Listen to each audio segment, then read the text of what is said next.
মুরব্বীর অনেক সহায়তা পাইছি। আবার আমরা দেখছি অনেক নৌজওয়ান ভাই এখন 15-16 বছর 20 বছর অথবা 40 বছরের যুবক মানুষ কিডনি নষ্ট হয়ে গেছে, যেতে বিদায় নিছে। এভাবে অনেক মাইয়েদের সম্মুখীন আমরা হই।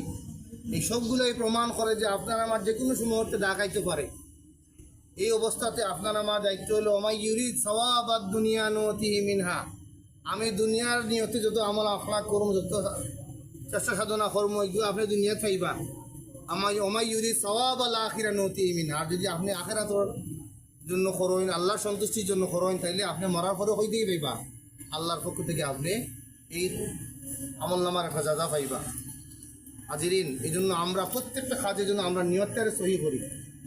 দুনিয়াবি বহুত কাজও আপনি আমি করব, আমি আমার পরিবারের বড় পরিশ্রম করি, আমি আমার সন্তানের ভবিষ্যৎ উজ্জ্বল কামনা করি। এগুলো কার নির্দেশ? আল্লাহর নির্দেশ।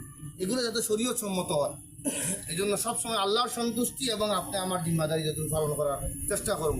নামাজি হইমু আমি আমার লাগি, কেউ দেখানির লাগি না। আমি ইসলামের খাদেম হইমু আমি আমার নিজের আগামী যাতে পথটা আমার উজ্জ্বল হয়, সেই জন্য কোনো মানুষকে দেখানি নয়। এভাবে আমরা রিয়া মুক্ত ইয়া যদি আমল করি, আমাদের বিশ্বাস আমরা অবশ্যই এখানে খাইরে দাদা পাইমু। আর ইস্কেরে মাইয়ত লাগে আমরা দোয়া করি আল্লাহ তাহলে সব ধরনের গুণে হয়তো মাফ করে দিতা। কারণ আলে আউলাদ যারা আসুন বাঁচিয়ে আসুন, তার প্রত্যেকের জন্য আল্লাহ সবরি জামিন নাসিব করেন। আল্লাহ তালা আমরা প্রত্যেকের জন্য এই মাইয়ের থেকে শিক্ষা নেওয়ার তৌফিক দান করুন। আসসালামু আলাইকুম।